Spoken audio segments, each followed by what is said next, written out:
ہماری ریزرچ سیٹیں بھی لے لی. اس کے بعد ابھی ہمارے پہ اور کیسز بنائے ہوئے ہیں, ان کے اوپر ڈیڈ لائنیں دے دی کہ تب تک فیصلے کرو, سارے جعلی کیس ہیں. تو اس کے مطابق اگر ہم ان کی بات کے اوپر یقین کر کے ان کی ٹائم لائن پہ چلیں تو ہمیں سوٹ نہیں کر رہا. ہمارے ڈپارٹمنٹ نقصان اٹھا چکے ہیں.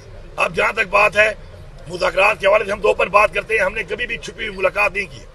میں اپنی ذات کا بتاؤں, اگر میری کوئی سرکاری میٹنگ بھی ہوتی ہے تو میں سرکاری میٹنگ میں بھی اپنی پارٹی کا ایجنڈا, عمران خان کا مسئلہ, پارٹی کا مسئلہ ضرور اجاگر کرتا ہوں. یہ میرا اخلاقی فرض ہے, لیکن اس کا ریزلٹ نہیں آ رہا. تو اب جب ریزلٹ نہیں آ رہا تو اس لیے ہم اوپن ابھی آفر دے رہے ہیں کہ آؤ بیٹھو, بات کرو, کرنی ہے تو کرو, نہیں کرنی اپنے کام پہ ہم بھی لگ گئے ہیں. ہم بھی اپنے کام پہ لگ گئے ہیں, ہم نے بھی اپنی ٹائم لائن اور ٹارگیٹ رکھ لی ہیں.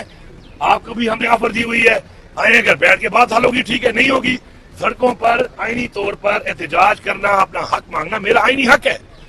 مجھے جلسہ مجاز دی جا رہی. اب میں کل لاہور میں ہم جلسہ کرنے کے لیے اجازت مانگیں گے, ہمیں جلسہ کی اجازت دی جائے. ہم یہ گارنٹی کرتے ہیں, لکھ کے دیتے ہیں کہ ہم نے کبھی پہلے توڑ پھوڑ کی ہے, نہ کبھی بعد میں کریں گے. کل ہم لاہور آئے ہیں نا, کیا ہم نے کسی کو نقصان پہنچایا؟ ہم آرام سے آئے, آرام سے واپس جا رہے ہیں انشاءاللہ آج.